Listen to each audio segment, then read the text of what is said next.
Welcome to Joe Cannon Stadium for another edition of Baltimore Dodgers Baseball. I'm Matt Kleines alongside my partner here, Matthew Peterson. The Baltimore Dodgers are coming off a loss to the Baltimore Redbirds in which they had a lead 4-3 at the top of the sixth inning, but then they collapsed and lost 7-6 to the Baltimore Redbirds. Yeah, Matt, it's been a pattern we've seen grow throughout this entire season where the Dodgers have built up a lead early on in games and have ended up losing it towards the down stretch of the game. So hopefully that pattern breaks tonight to take on the Aces. The Aces, meanwhile, are coming off a 12-1 victory over the DC Grays, and even though they are 3-7 in the last 10 games, they are certainly coming in with more momentum here than the Dodgers. They may have come out with a huge win last night, but keep in mind, both teams are 1-4 in their last 5 games. So both teams coming out here with a lot to prove and a lot on the line. As the season starts to come to a close here, that wild card push is really starting to heat up. And the one thing that should be mentioned, that while the Baltimore Dodgers are 8-17 overall, they are about 3 games back from that wild card spot. So every single game is now starting to play into a major important factor in how they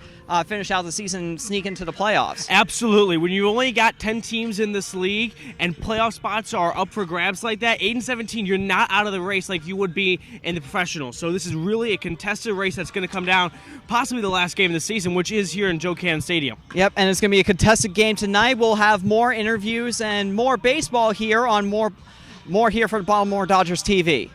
Hello and welcome into Baltimore Dodgers TV. I'm Matthew Peterson. Joining me here today is Jake Ruby, the outfielder from Ohio State. Jake, thanks so much for joining us today. Yeah, man, anytime. So, Jake, you've been doing fantastic at the plate so far. You've recorded a hit your last 10 games you played in. Walk me through what's been fueling that hitting streak for you. I've gone through like a little hot patch right here, and my approach is kind of just go up there, find my pitch, and try and connect a good swing with it. And then as for the actual Dodgers, you joined the team a little late. Was there a tough transition joining the team, or did you kind of just get right in right away? It took me a couple games to get warmed up. I didn't really see much live pitching for about a year before that because I got redshirted my freshman year. But I mean, a couple games in, and I started to feel pretty good. And then going back to Ohio State for your sophomore year, what are you trying to improve on most in your game here with the Dodgers to translate to the Buckeyes? I think it's like the small things. My swing could still be tweaked up a little bit. Taking the ball backside a little bit more, better reads in the outfield, stuff like that. Well, thank you so much for joining us, Yeah, Jake Ruby here, Baltimore Dodgers TV. Welcome back to Joe Cannon Stadium. Matt Kleines alongside here, infielder Jared Melone from Westchester. Jared, how are you doing? I'm doing well. How are you doing? Doing pretty well. And Jared, you haven't been part of this team long. You've been like a late addition to this team, but there doesn't seem to be much of a grace period that you really needed, as you've already have one of the better stat lines of the at-bats, hitting 2 home runs and 15 RBIs. How can you explain your early success when you started playing?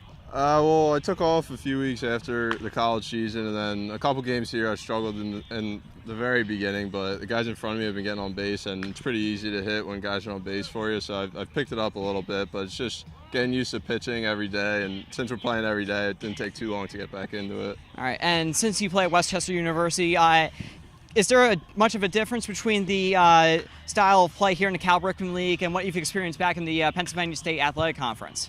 I mean, there's, like here, you obviously got guys from all over the country, so I mean, there are some guys that are very good, but the conference I play in is a very good D2 conference, and we have a bunch of good arms, and we see a lot of good hitters, so I mean, definitely some similarities, but then you'll see the outlier who's from like a big-time school who can swing very well or pitch very well. So it's fun meeting all these new guys.